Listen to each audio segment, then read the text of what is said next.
शब्दों को, चौपाइयों को, श्लोकों को बदल दिया। नहीं तो जो महापुरुष जो कुछ भी कह के जाते हैं उनका कभी वाक्य बदलता नहीं। हम लोगों ने अपने अपने स्वार्थ में आकर प्रलोभन, अनेक प्रकार की इच्छाएं, उनकी पूर्ति के लिए महापुरुषों के शब्दों को तोड़ मरोड़ दिया।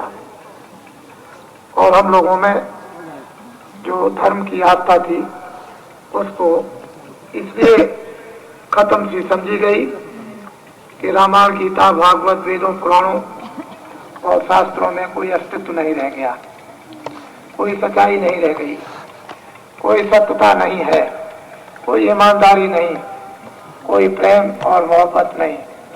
लेकिन ऐसी बात नहीं, ये सब कुछ समय आने पर उल्टा होता है। जो सत्य है वो अपनी जगह पर सत्य है, जो असत्य है वो असत्य है। असत्य का सदा भंडार फूटता रहा और सत्य हमेशा अपना ज्ञान और प्रकाश सारे कण कण में छाता रहा। हम सब लोग उसी सत्य की खोज, हम लोग उस सत्य की पिपासा में नर नारी सबके सब इस जगत में अनेक ठोकरें, अनेक घाटों पर, अनेक लोगों के पास जाकर खाते हैं।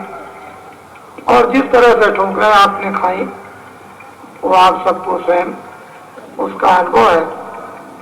आपके सामने भागते चलते फिरते एक सीधा सुलभ, साधारण, आसान और जल्दी से जल्दी जो ऋषि मुनि महात्मा पहले युगों में हो गए, जिन साधनाओं को हम आज के युग में नहीं कर सकते, उन संतों ने आकर हम सब कमजोरों के लिए, जो न मन से कुछ कर सकते हैं, न बुद्धि से कुछ सोच सकते हैं और न शरीर को जला गला सकते हैं, ऐसी सुलभ आसान उन्होंने साधना आत्म कल्याण की। इस जीवात्मा को अनेकों दुखों के बंधन से छुड़ाने की एक सहज रीति जो आग में थी, उसी को उन्होंने आकर के जारी कर दिया और ये सबको अवसर दिया, मौका दिया कि सभी नर नारी मानव मात्र इसका लाभ उठाएं, जिससे जितना जहां कहीं भी बन सके, घर में बाहर लेट के बैठ के अपना थोड़ा थोड़ा समय, मिनट 2 मिनट, घंटा, आधा घंटा, जितना भी दे सकते हैं उतना बचा के दें। वो अपनी पूंजी, अपनी रक्षा की, अपने सुखों की, अपने आनंद और ज्ञान की, उसको जमा कर लें जो हमारे साथ चले। इस दुनिया को हम छोड़ें, जो दुनिया हमको अपनी वासनाओं में खेचे हुए है और अंत में हमको धोखा दे देगी। हमारा जितना भी इच्छाओं का विस्तार जो फैला हुआ है, जब हमारा सिमटाव होगा तो हमको इतनी पीड़ा होगी, इतनी वेदना होगी, जो किताबें उसके लिए कुछ कह नहीं सकती।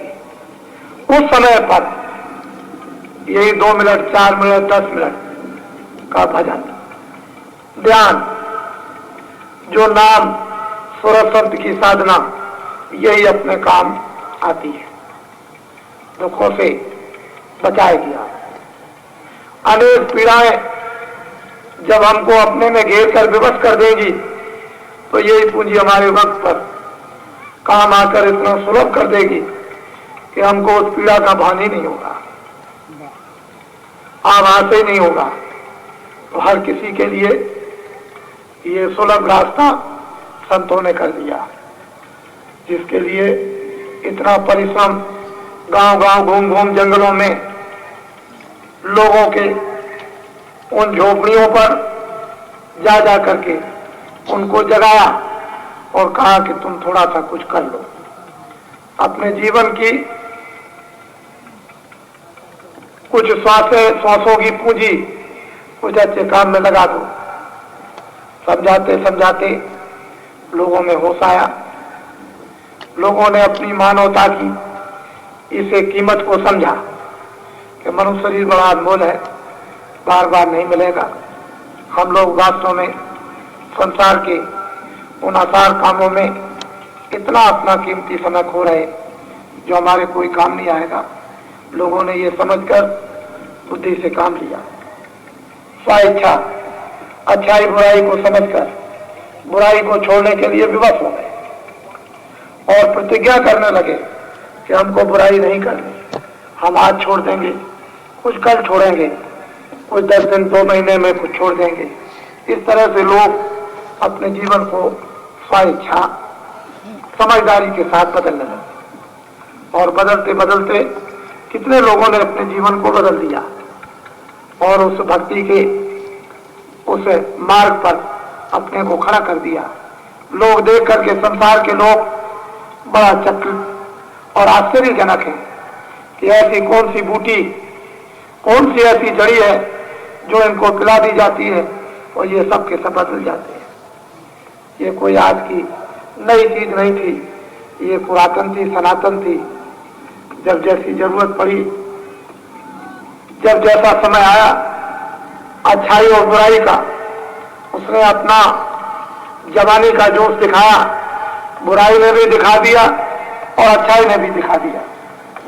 अच्छाई के जो जो सुख हमारे सामने आए वो धर्म पुस्तकों ने, ऋषियों मुनियों ने, सबने अंकित कर दिए और बुराई की जो पीड़ाएं आई वो भी हमारे सामने ऋषियों ने सब अंकित कर दिए। हमने इन दोनों चीजों का बोध करके, समझ करके और ये समझ लिया कि बुराई में क्या है और अच्छाई में क्या है। दुनिया के लोग ये बात अब समझने लगे। सारी दुनिया में एक झलक चमकने लगी,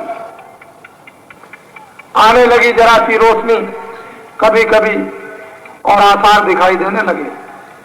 इसमें कोई संदेह नहीं है कि महात्माओं का, प्रेमियों का परिश्रम इस जगत में एक अखत होता है, बड़ा कठिन होता है।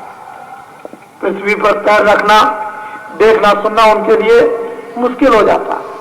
संसार के बड़े तीखे तलवार से भी तेज शब्द होते हैं, उनका भी बर्दाश्त करना मुश्किल होता है, लेकिन भक्त उनको भी फूल बना करके बर्दाश्त कर लेते हैं और एक ऐसी स्थापना देश में करके जाते हैं जो उन भक्तों की हमेशा गाथाएं इस देश में बन गई। हम लोग उनको पढ़ते हैं, आशा रखते हैं, उस पर हमको विश्वास करना ही पड़ता है और लोगों ने विश्वास किया भी। वही चीजें आपके सामने, इसलिए यह अवसर सबके लिए मिला, सबको दिया गया, सबके लिए लाया गया। इसमें किसी भेदभाव की बात किंचित मात्र भी नहीं रखी गई, न वो आंखों में, न कानों में, न बुद्धि में, न भावने में, न सेवाओं में, सबके लिए समान अवसर। और जो आग जलाने का प्रयास किया गया मानव में, वो सबके अंदर, ताकि मानव की जो कुछ भी बुराई दुष्कर्मों के ढेर लगे हुए हों, वो अग्नि घास की तरह से उसको जला दे।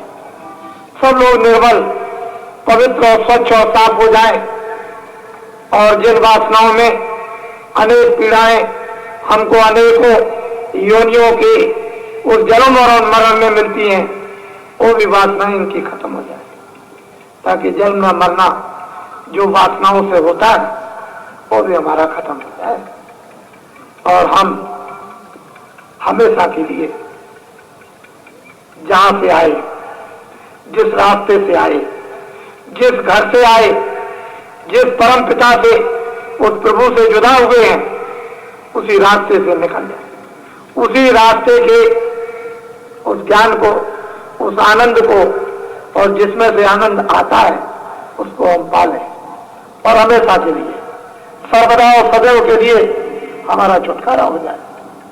ऐसा सुगम और सीधा रास्ता आपको सौभाग्य से न मालूम इन दिनों में, इन वर्षों में, इन घड़ियों में, इन श्वासाओं में, इन स्थानों पर कौन सी ऐसी श्वासाएं आ जुड़ी जिन्होंने आपको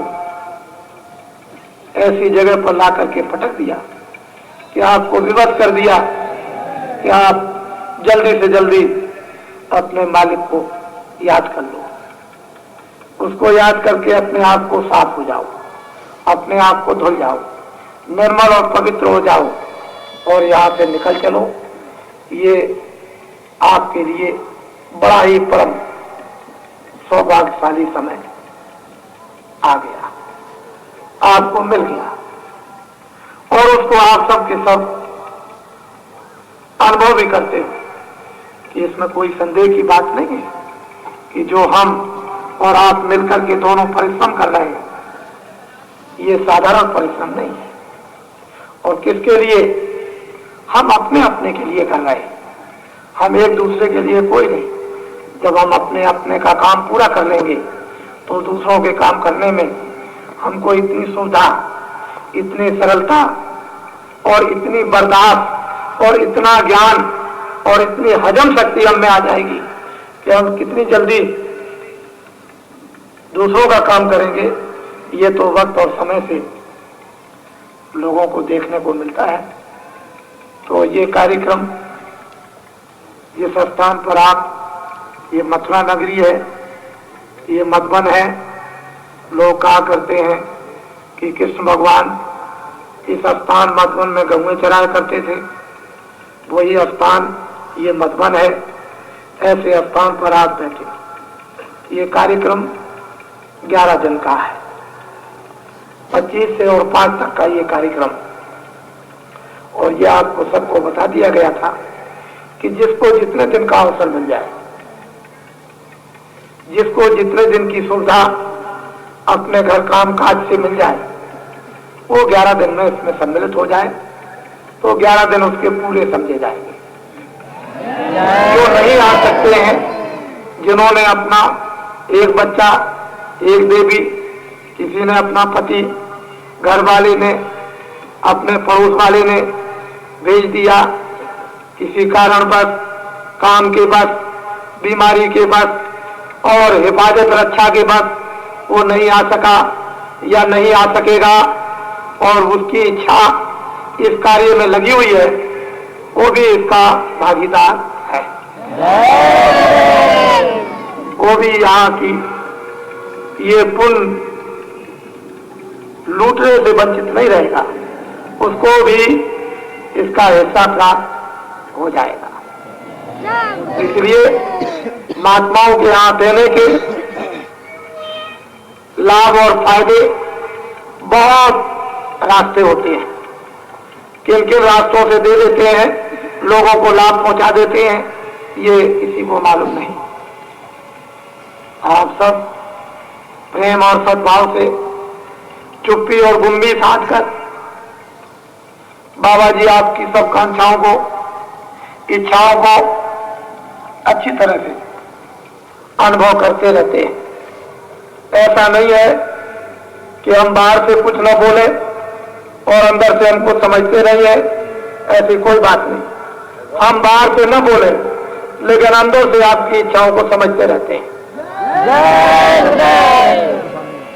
कोई भी ऐसा काम आपकी इच्छाओं के विपरीत ना हम कभी करते हैं ना कर सकते, क्योंकि जनता जनार्दन में भगवान की आत्माएं, और ये आत्माएं क्या होती है? भगवान का एक रूप, एक स्वरूप होता है और जिसके द्वारा प्रदर्शन होता है अपना और भगवान का, हम कौन है और भगवान क्या।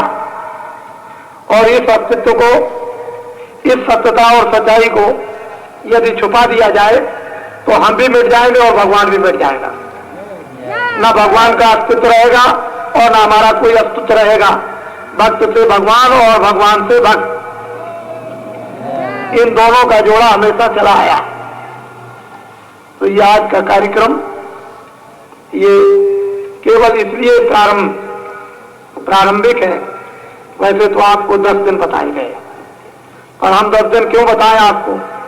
हमारे यहाँ तो एकादश होता है, एकादश और स्कंद, तो 11 दिन साथ साथ जुड़े रहे। 10 दिन तो जरा शुद्धि होती है, तो 25 से और 5 तक पूरे 11 दिन होते हैं, ये जुड़े हुए हैं। आप सब आज तो ये जितने भी प्रेमी जन जो यहाँ आ गए अपने सामानों पर उपस्थित है, आवाज का इंतजाम ऐसा विधिवत किया गया है कि बैठे बैठे भी अपने स्थानों पर आराम से सुन सकते हो। लेकिन हमेशा इस बात पर याद रखो कि जब अपनी देवी को भेज दो तो बच्चे को बैठा लो, और आप चले आओ तो देवी कभी बैठ जाए, लेकिन भेजते रहो आदान प्रदान में, ताकि सब लोग सामने दर्शन भी देते रहे और दर्शन करते भी रहे। ऐसा काम आवाज तो सुनाई आपको देगी। जब भी सत्संग का कार्यक्रम प्रारंभ हो जाए, दिन में 2 बार, दिन में 4 बार, दिन में 6 बार, फौरन अपनी आवाज को, बातचीत को बंद कर दो और कान लगा करके उसको सुनने लगो, और बिल्कुल गुम और खामोश होकर के एक एक बात को सुनो, क्योंकि जिस काम के लिए आए हो वही काम आपको करना। कोई बात मत छोड़ो, सुनना मत छोड़ो, देखना मत छोड़ो, जो भी सेवा मिल जाए सेवा करो।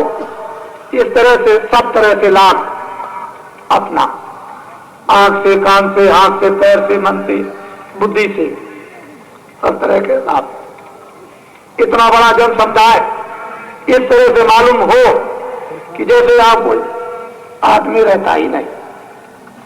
ये तो आप जान चुके हो अच्छी तरह से कि काशी में तो प्योर शुद्ध निर्मल धार्मिक कार्य हो रहा था, जिसमें 2 करोड़ से भी ऊपर नर नारी थे, और उसकी व्यवस्था आपने स्वयं अपने हाथ संभाल ली थी। जब 2 करोड़ से ऊपर नर नारियों की व्यवस्था आपने झाड़ू पानी इसकी उसकी सफाई, मैले टट्टी पेशाब की आपने स्वयं अपने नारियों ने अपने हाथ में ले ली, तो ये 2 करोड़ से ऊपर ये तो थोड़े से लोग हैं। यहां तो करोड़ इकट्ठे होंगे नहीं, न कोई करोड़ इकट्ठे होने का आह्वान है। ये तो गुरु महाराज का कार्यक्रम हो रहा, थोड़े लोगों का आह्वान है,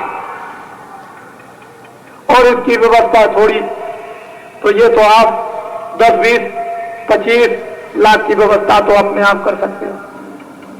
यह आपको पता चल गया है कि हमारी व्यवस्था में बहुत ही कम लोग योगदान देंगे। कहने के लिए तो बहुत कुछ कहेंगे, लेकिन उनके मन में हमारी व्यवस्था के लिए योगदान नहीं, बहुत कम देंगे। और आपको अपना स्वयं पाठी, स्वयं सेवी, स्वयं पुरुषार्थी आपको स्वयं बनना। अपने आप अपने को देखो और मुझको देखो। अगर आपने अपने को देख लिया, मुझको देख लिया, तो फिर किसी बात की कोई तकलीफ किसी को होने वाली है। इसलिए जो आपको रीत रिवाज, ऊंच नीच, छोटा बड़ा और गंदा और साफ, जो आपको एक धर्म संगम में सिखा दिया गया, उसको पूरा अपने निशाने पर रखो, और अंत में यही काम आएगा आपके। तो इसलिए निर्मल सात्विक, ये धर्म संगम पवित्रता का है, शुद्धता का है, और ये अमर कहानी आत्माओं की है, अपने प्रभु की पूरी पूरी भक्ति, पूरा पूरा उसके रहस्य का गोपनीय संदेश, मार्गों का संदेश, उसके ज्ञान का, ये सब कुछ आपको आने वाले आगामी 10 दिनों में आपको मिलेगा। तो हमारी निम्न निवेदन प्रार्थना है कि इसी को आप गंगा स्थल, जमुना स्थल, मथुरा स्थल, देव स्थल, मंदिर स्थल, हर स्थल को यही बना दो। जब आप इसको स्थल बना लेंगे तो आप तो वैसे ही मथुरा की मान्यता को रख देंगे, देवताओं की मान्यता को रख देंगे, विद्वानों की मान्यता को रख देंगे, सज्जनों के सत्कारों को रख देंगे और सज्जनों की चर्चाओं को रख देंगे। लेकिन जब आप खुद नहीं इसको मानेंगे तो फिर कुछ नहीं हो सकता। मंदिरों को आपने देखा, तीर्थों को आपने देख लिया, वहां क्या हो रहा है ये आपने सुन लिया, आंखों से भी देख लिया, विचार भी कर लिया, तो ये सब कुछ है। तो ये मानव धर्म संगम, इसमें सबकी परस्पर प्रेम मोहब्बत मानव मात्र इंसानों के लिए। और आप अपनी कहानी सुनने आए हैं, उसी को जिसको जैसा समय मिले आपको नामदान भी मिल जाएगा, भगवान का वेद भी मिल जाएगा और आप उसकी साधना में, उपासना में, अभ्यास में लग जाए। तत्काल आपको उसका लाभ भी मिलने लगेगा, अनुभव भी होने लगेगा, दिखाई सुनाई भी देने लगेगा, रस भी आने लगेगा, आपका अंतःकरण मन बुद्धि साफ भी होने लगेगा, अंतर आंख भी आपकी खुलने लगेगी।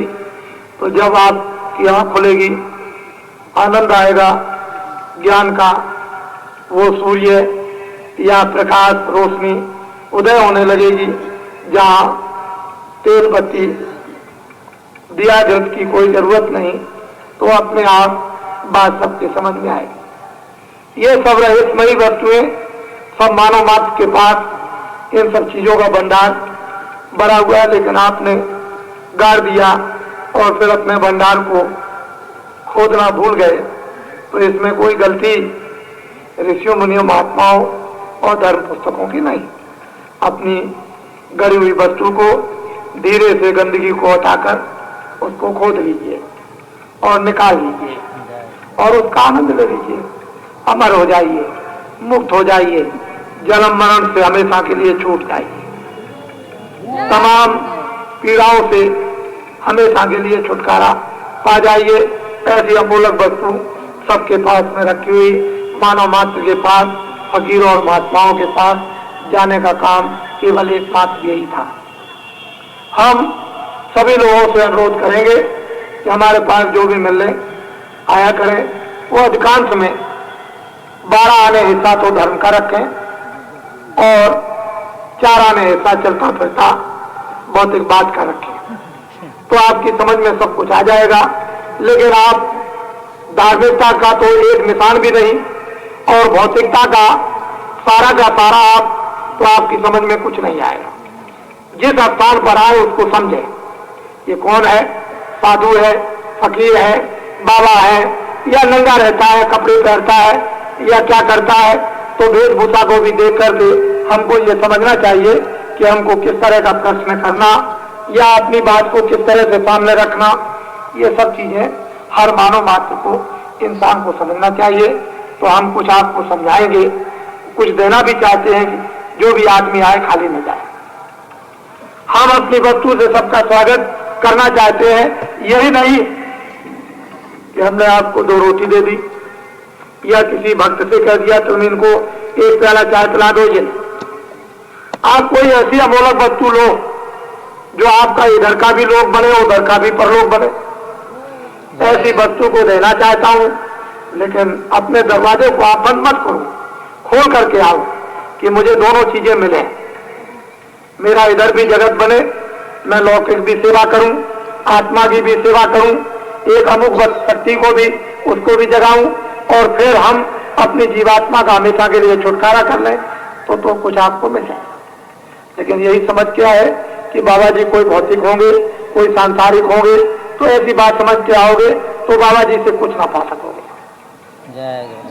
इस बात को हर किसी को, हर मनुष्य को, कोई भी को देखना चाहिए। आपने काशी में देखा, हजारों मुसलमान आए, मैंने किसी से कुछ नहीं कहा, सबका स्वागत सत्कार किया, तहजीब, इज्जत, बोलना चालना, मोहब्बत और प्यार, इस तरह से उनके सामने कि जिस कुटी में रहते थे उसी में नमाज पढ़ने लगते थे। मैंने तो कुछ नहीं कहा, क्योंकि नमाज पढ़ना वो भी तो भगवान ही की इबादत है, पूजा है, प्रार्थना है, उसको इबादत कहो, हम प्रार्थना करें। उसका वजन कहो, वो कहते हैं कि भाई हम उसको पुकार रहे हैं। इसलिए हर बात को अगर समझ लिया जाए तो बात एक ही, कोई अलग अलग कोई चीज नहीं है, केवल समझने का ही भेद है और कुछ नहीं है। तो हम लोगों को सब बातें थोड़ी बहुत धार्मिक स्थान पर आकर के समझनी है और उनका हमको उचित कुछ ही क्षणों में लाभ अपने परमार्थ का ले लेना चाहिए, उठाना चाहिए।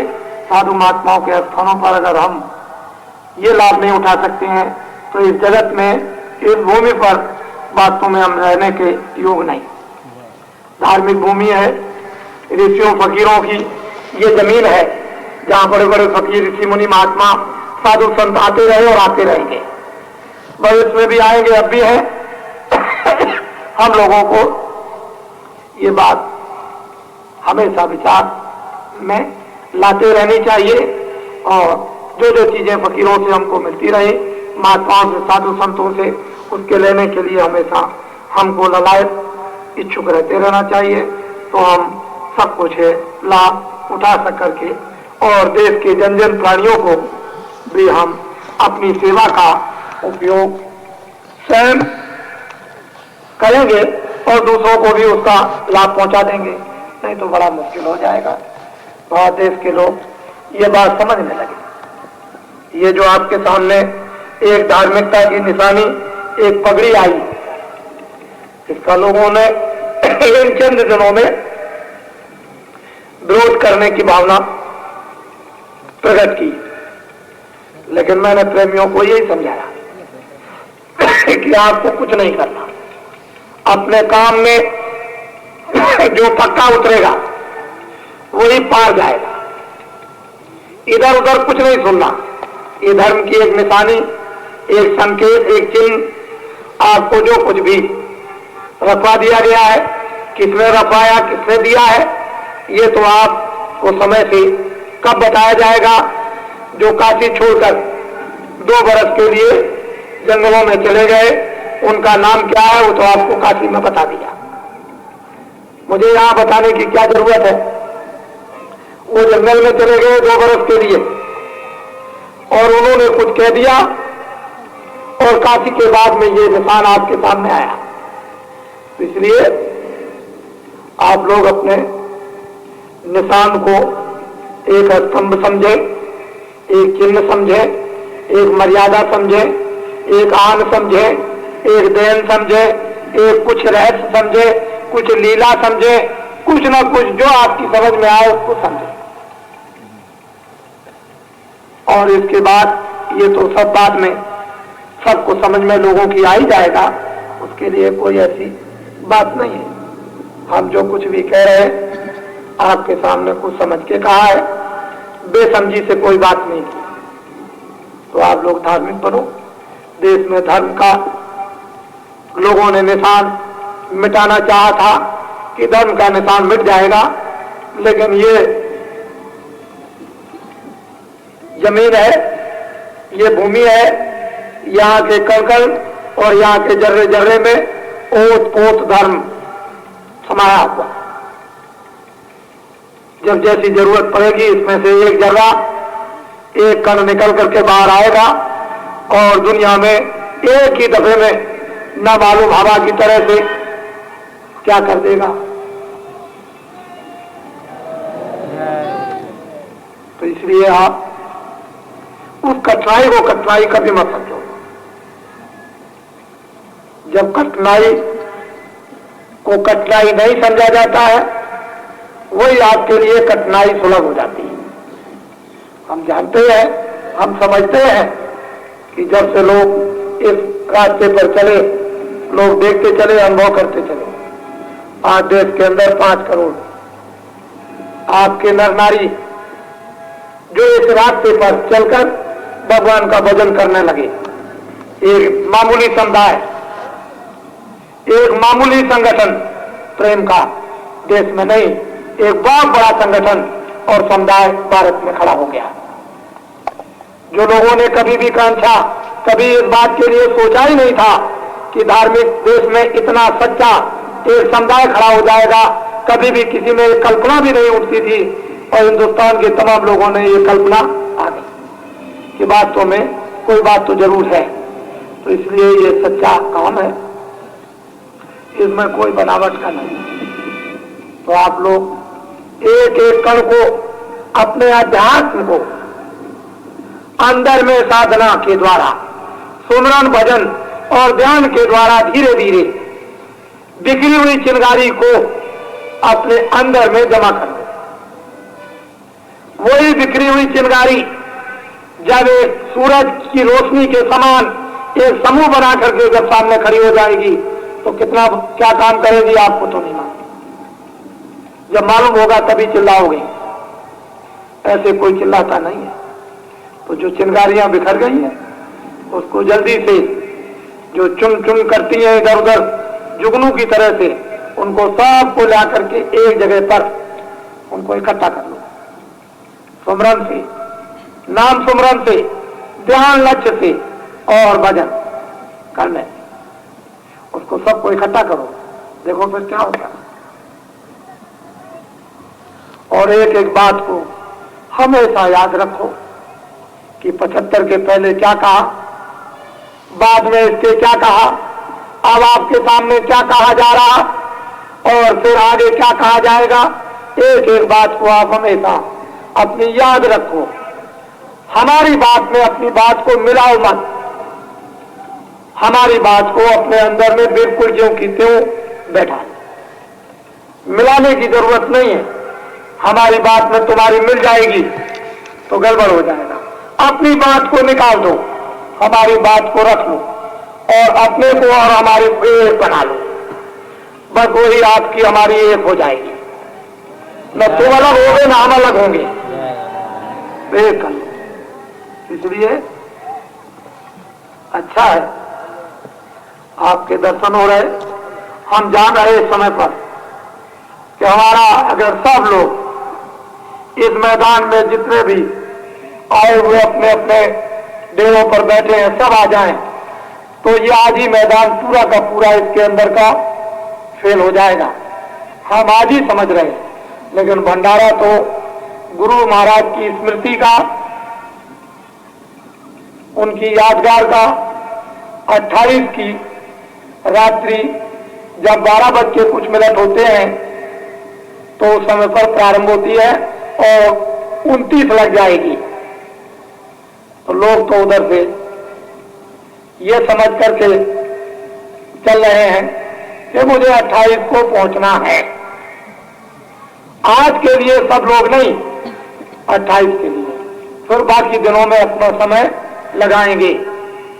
तो भंडारा 29 और 28 की रात्रि को, और आप अभी तो इंतजाम हो ही रहा था।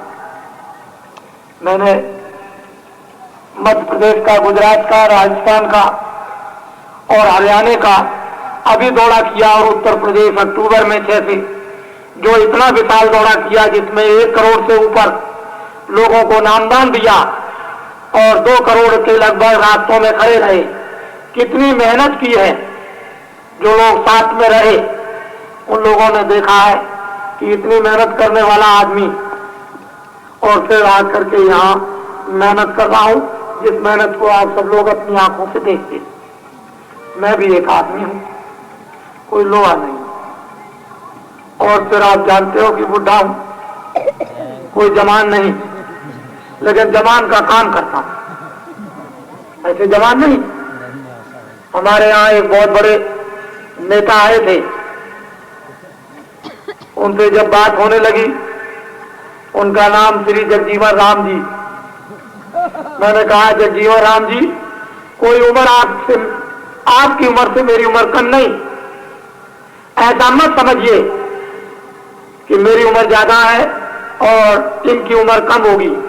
मैंने उस जमाने को देखा है जब 4 पैसे की मजदूरी थी, एक मजदूर दिन में 4 पैसे पाता था और 12 रुपए तोला सोना बेचता था। तो आपसे कम उम्र नहीं है, लेकिन काम बहुत करता हूं और बड़ा अनुभव है। उस जमाने को, अब के जमाने को देखा, उन इंसानों आदमियों को देखा, उस प्रेम मोहब्बत को, और अब देखा उस धर्म को देखा ये धर्म के लिए लोग शहीद हुए थे कि इससे भी निर्मल और पवित्र धर्म आकर सारे देश में व्याप्त हो जाएगा और जल्दी से जल्दी यानी यहाँ के लोगों को बाहर के निकालकर और यहाँ पर वो स्थापना सतयुग की होकर सारा प्राणी सतयुगमय आनंदमय हो जाएगा। वो सारी कल्पनाएं और सारे व्याख्यान ये सब के सब एक तरह से व्यर्थ हो गए और ये कुछ का कुछ बन गया। मैं तो ये देखता हूं कि एक नरक की शकल पैदा हो गई, नरक बन गया। इस नरक में से निकलने के लिए महात्माओं की जरूरत पड़ेगी। बिना महात्माओं के इस नरक